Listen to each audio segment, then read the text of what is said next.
So, as I said, I'm looking at employment and social media. I find this an interesting topic coming from a practice background in particular. Personally, I always found employment litigation quite entertaining, just when you read some of the facts of the decisions, and hopefully you'll find the same thing as we go through them. But basically, what I see is this is an exhaustive list, but we can look at where social media remarks come from.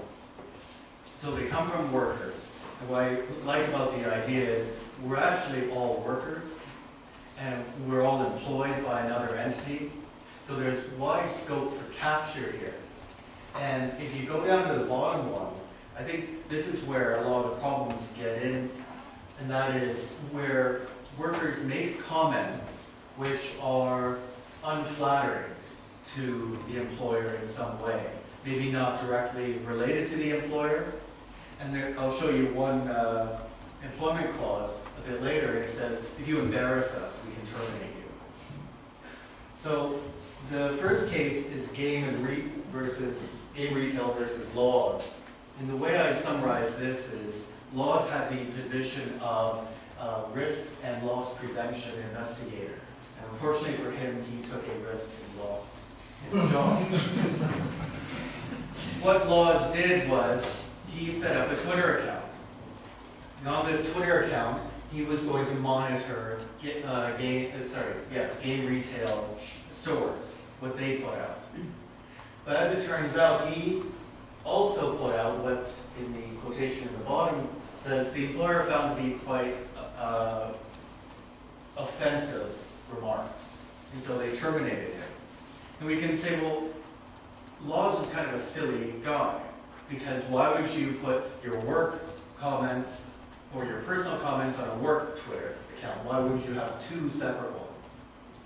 And I think that's reasonable, but then the Employment Appeals Tribunal seems to suggest, well, that wouldn't have made a difference. Now, I'll pinpoint the last sentence here. That said, we recognize that those questions might themselves depend on a particular employment or work in question. So it's not just a matter of having two separate Twitter accounts. It's broader than that, because what you say on your own Twitter account could affect your employer in some way. And as an example, we have priests. And I always liked this case because we have Priest's employment clause under which she was terminated. And that was that she could be terminated if any of the contents of any blogs or social media places were found to lower the reputation of the organization, staff, and customers, and or contravene the company's equal opportunity policy. Now, the first question that comes to my mind is, how do you lower the reputation of a bar? But nevertheless, that's what happened. Here, what happened was priests got into a verbal altercation with two customers who turned out to be partners. And they verbally assaulted her, threatened to physically harm her. Finally, they left, and she got upset about it and wrote about this on Facebook. And somehow the couple's daughter saw this and complained about it, told Weatherspoon, and Weatherspoon terminated her based on this contract clause. Further example, a very easy case to remember, Crisp versus Apple. Crisp was not a Mensa candidate, unfortunately. What he did was he worked for Apple, but went onto his social media account and said Apple products are awful. And he was terminated for that. Why I bring this case up is because I think it's very interesting how the Employment Tribunal dealt with it. Crisp said, well, what about my freedom of speech argument? What about my right as a citizen of the country to say what I like, no matter what happens? And the tribunal said, well, this isn't political speech. And that's the only kind of speech that we can protect. Which was an odd characterization, because some of the presentations that preceded me talked about how speech can be viewed in quite a wide range of categories. And we don't necessarily protect only the one, that being political speech. So I thought this was a case that highlighted that we're not really at a point where adjudicators, at least in the employment panels, are really sophisticated in how they're dealing with these issues. Smith and Trafford you might have heard of because I think this was a widely reported case. Smith worked for Trafford, operated his Facebook page, didn't identify himself as a worker of Trafford. And when, this is a few years ago, when it came out that same-sex couples could join in marriage, he said, well, no, I oppose that. I do not agree with same-sex marriage. He put that on Facebook. And the employer didn't terminate him because I think he spent 17 years there. They said, well, you were here for 17 years, so we'll only demote you. But I think there's a question here. He was demoted for something in another area of life he'd be free to say. We may not agree with his stance, but I think the question is, does he not have a right to say that he doesn't agree with same-sex marriage?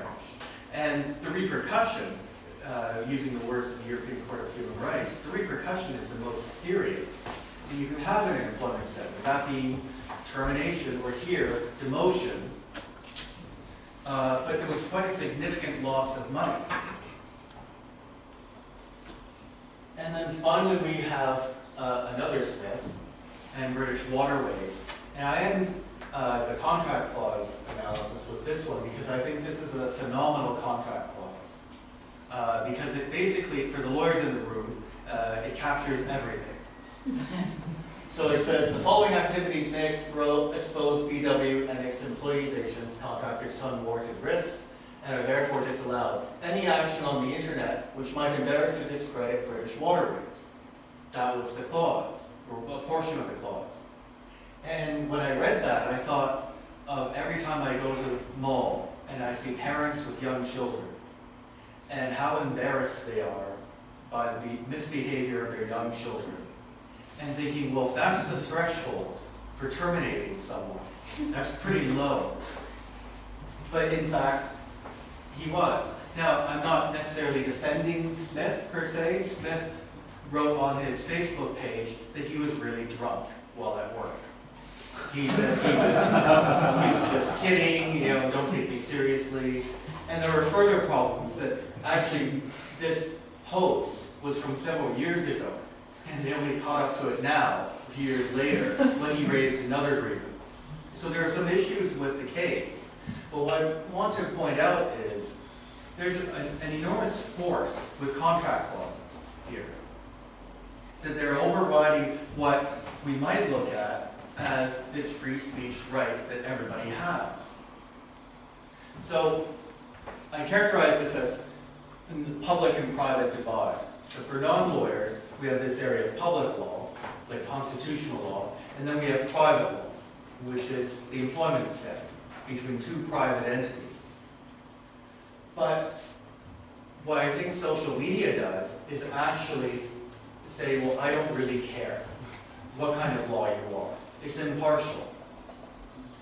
And I think that the Professor Gilliker's description of the public-private divide is quite useful because she says, well, it's a form of prejudice. Public lawyers will look at it one way, private lawyers will look at it another way, but social media really compels us to look at it in an integrated manner. So, based on that, what we have from these cases that I noted is a remarkable power vested in a private entity, the employer, unilateral assessment of speech that may embarrass it or may be found offensive, leading to a very potent result. All these people except for Smith and Trafford were terminated. And what I find, in terms of contrast, quite interesting, and this isn't just true in social media, but in employment law, we try to take the humanity out of the most human area, that is employment. That we're trying to regulate in a way and pretend as though, sorry, the screen went off. We try to pretend as though we can create this artificial atmosphere. Here's the workplace, you behave properly here. Whatever you do outside the workplace doesn't matter. Well, what social media shows is actually that is coming in. I contrast it with defamation, especially in the UK. We had the Defamation Act 2013 come in, and it was prompted by a significant effort to curb what was seen as courts being too zealous, not protecting free speech sufficiently. So we bring in the act, and Sir David mentioned the Charlie Hebdo attacks. I remember world leaders, probably for the first and last time, linking arms and walking down the Paris street, talking about free speech. And this is something that everybody really gets riled up about. And we see in defamation that we're curbing this private law area, tort of defamation, in a way to protect free speech, a wider range. But we don't see it permeating into the workplace. Now, I'm not saying that we shouldn't have limitations, because we do have limitations in defamation. Somebody can sue for the tort of defamation where they feel their reputation has been harmed. And there's tests to go through. There are very vigorous defenses brought in. My question is, for the people, if we take Smith and Trafford, for somebody who voices an opinion, although unsavory to many people, who says, I don't agree with same-sex marriage, does he not have that right, even in the employment setting? Where does the employer come in to say, well, no, that we don't agree with that, and we can terminate you?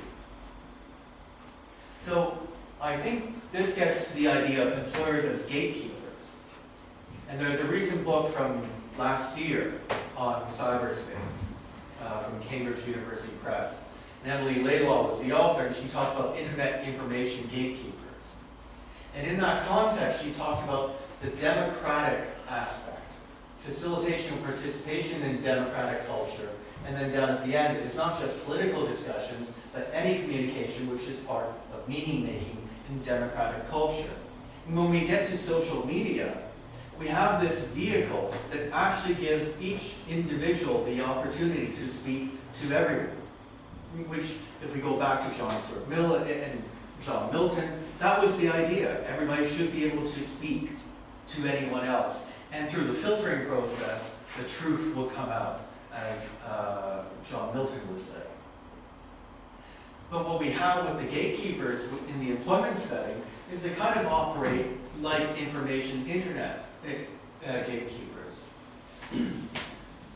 While they only affect workers, so they're not quite like macro, they are quite significant for these workers. Because it's almost as if you have to pass through the employer in order to post something. If you take Smith and Trafford again, if I voice my displeasure with same-sex marriage, I almost have to think, well, what would my employer say? Because of those wide contract clauses which say, if you embarrass us, we can terminate you. I think there's a real juxtaposition here, something that is at tension between this celebrated right, freedom of speech, versus employment. And that's why I look at it as a public-private divide. And then ending with a very recent case of European Court of Human Rights. Barbulescu is an interesting case. Barbulescu, obviously, is Romanian. And what I found out in reading this case was in Romania, personal internet connections are quite poor. So everybody goes to work to get the better internet connection. And they talk to everyone there. So they'll go on Facebook and talk to each other because the home connection is so unreliable. What Barbulescu did was he had a Yahoo Messenger account. He had two, in fact. One was for work, and one was personal. And his employer said in the contract, you cannot use these things at work at all, an absolute ban. And what they did was they checked his Yahoo Messenger account randomly one week, and he had corresponded with his fiancée. And then they checked his personal Yahoo Messenger account and found that he had corresponded with her there too. And he said, well, you violated the contract and you're terminated. So he went all the way up to the European Court of Human Rights. The European Court of Human Rights said, well, why are you here? You did it. That's it. There's no protection. So the first issue, did you really think that there is a reasonable expectation that your communications would not be monitored? And I suggest, well, that's sort of a misleading way to phrase the issue. On what basis were they monitoring Barbulescu's correspondence? Did they have reason to suspect that he was misappropriating work time in some way? That wasn't really dealt with. But even more so, the idea of the state's positive obligations, and going back to this public-private divide, and saying, well, that's a private company. But we know, and forgive the legal term, we know that the law has horizontal direct effect. In fact, there are cases in the UK that have recently come out that speak to this very point. Two from the English Court of Appeal. They say, well, no, that some rights permeate into the private sector. And so it was surprising to see the European Court of Human Rights make this finding. But more so, it reminds me of the Crisp case, where the tribunal said, well, your speech isn't political, and therefore there's no protection for it. It's a very blunt analysis that comes about. And again, I come back to the point that the humanity of this. First of all, how realistic is it to say to your workforce, no social media at work? I don't think it's very realistic, first of all. Secondly, again, it's taking the humanity out of the workplace, which is the most human of areas that we have. And what I mean by that is, no matter how much we try, a personal emergency comes up, or a family emergency, a child gets hurt at school, you have to leave work. These things come up. So you can't, as much as you try, or as much as we try, we can't regulate out the human factor from our employment context with these precatory rules. So I'll end there.